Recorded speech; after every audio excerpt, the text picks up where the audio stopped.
बिस्मिल्लाहिर्रहमानिर्रहीम।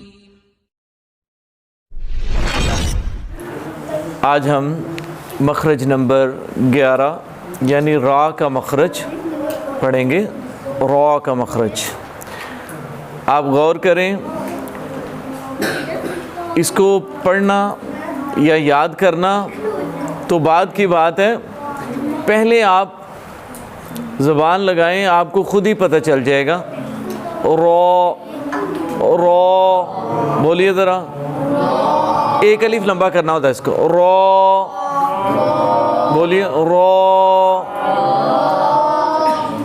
ज़बान आप गौर करेंगे थोड़ी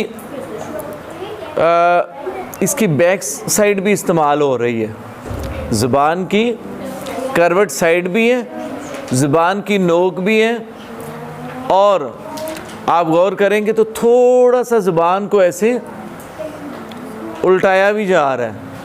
रो रो करेंगे, रो ज़बान थोड़ी सी ऐसे पुश्त की तरफ, इसलिए लफ्ज़ ये लिखा हुआ है कि ज़बान की करवट नोके ज़बान समेत बमा पुश्ते ज़बान का कुछ हिस्सा, यानी ज़बान का जो बैक वाला हिस्सा है, नीचे वाला, वैसे पुश्त उसकी बनेगी, वो मस होगा। कहाँ पे मस होगा? जाके कुछ हिस्सा सनाया, रुबाई और अनियाब के मसूड़ों से लगे टच होगा, तो फिर ये रॉ अदा होगा।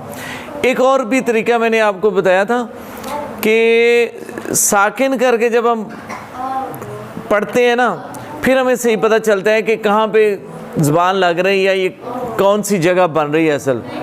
और बोलिए ज़रा, और आप देख रहे हैं ज़बान पुश्त उसकी बन रही, और कहाँ पे मस हो रही है, वो एरिए को आप काउंट करेंगे, नोट करें कि आपको जो जो पॉइंट बोले गए हैं, सनाया है, रुबाई है, अनियाब है, वही हिस्सा सारा कवर हो रहा है। सनाया सामने के दांत ऊपर के, रुबाई उसके साथ वाले, और अनियाब उसके भी साथ वाले, तो ये इतना सा ही हिस्सा जो है वही कवर हो रहा है।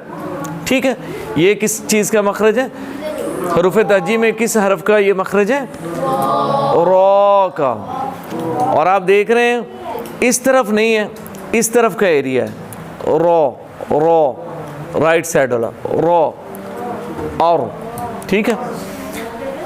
ये हमने, आपने इससे पहले मखरज कौन सा पढ़ा जी? मखरज नंबर 10 भी पढ़ा है, ज़ाहिर है 9 भी पढ़ा है। तो जो 10 मखरज नंबर 10 है, वो कौन कौन से हरूफ का था बताएगा कोई? सिर्फ नून का था। तो आप नून में देखते हैं कि ज़बान सीधी रहती है, लेकिन एरिया उसमें भी यही है, नून में भी एरिया यही है, सनाया का, रुबाई का, अनियाब का, और ज़बान की करवट का एरिया नोक समेत। ठीक है, लेकिन इसमें जब रॉ कहते हैं तो ये पुश्त भी शामिल हो जाती है, इतना सा फ़र्क है। ठीक है, ये आप इसको अच्छी तरह से ज़ेर नशीन कीजिए। ओके, आज के लिए इतना ही काफ़ी है।